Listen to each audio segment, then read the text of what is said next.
Menimbang bahwa untuk menjatuhkan pidana terhadap terdakwa, maka perlu dipertimbangkan terlebih dahulu keadaan yang memberatkan dan yang meringankan terdakwa sebagai berikut. Keadaan yang memberatkan: perbuatan terdakwa tidak mendukung program pemerintah dalam upaya pemberantasan korupsi. 2. Terdakwa bersikap tidak sopan dengan mengucapkan kata-kata yang tidak pantas dalam pemakaian yang diucapkan dalam ruang persidangan.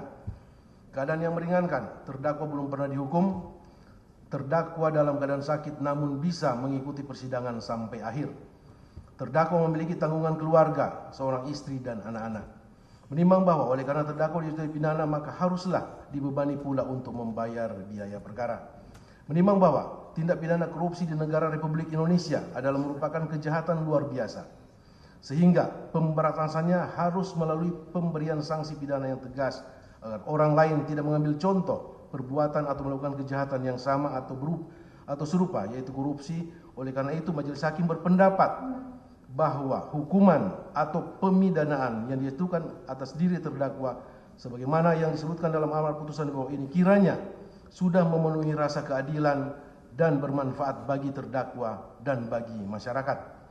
Memperhatikan ketentuan pasal 12 huruf A kecil Undang-Undang Republik Indonesia Nomor 31 Tahun 1999 tentang pemberantasan tindak pidana korupsi, Yunto Undang-Undang Nomor 20 Tahun 2001 tentang perubahan atas Undang-Undang Nomor 31 Tahun 1999 tentang pemberantasan tindak pidana korupsi, Yunto Pasal 55 ayat 1 ke 1 KUH Pidana, Yunto Pasal 65 ayat 1 Kitab Hukum Pidana, dan Pasal 12B besar Undang-Undang Nomor 31 Tahun 1999 tentang pemberantasan tindak pidana korupsi, Yunto Undang-Undang Nomor 20 Tahun 2001 tentang perubahan atas Undang-Undang Nomor 31 Tahun 99 tentang pemberantasan tindak pidana korupsi, Undang-Undang Nomor 46 Tahun 2009 tentang Pengadilan Tindak Pidana Korupsi, dan Undang-Undang Nomor 8 Tahun 1981 tentang Hukum Acara Pidana serta peraturan perundang-undangan lain yang bersangkutan.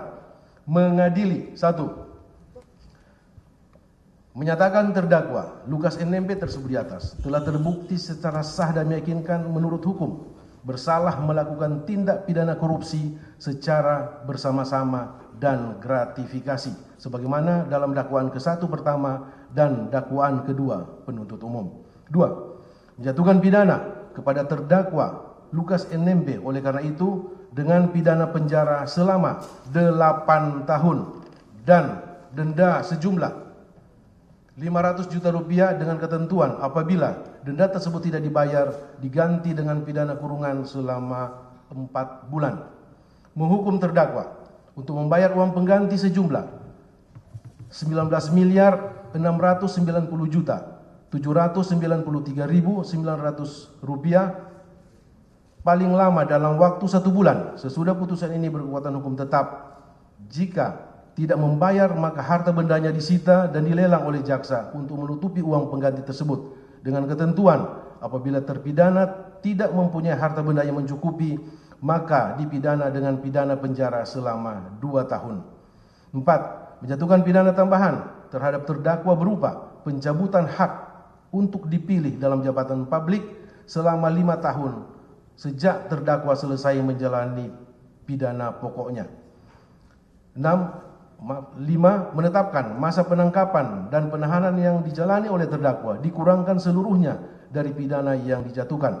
6. Menetapkan terdakwa tetap berada dalam tahanan. 7. Menetapkan barang bukti berupa barang bukti nomor urut 1 sampai dengan nomor urut 721 dikembalikan kepada penuntut umum untuk dipergunakan dalam perkara lain. Barang bukti nomor urut 722 sampai dengan nomor urut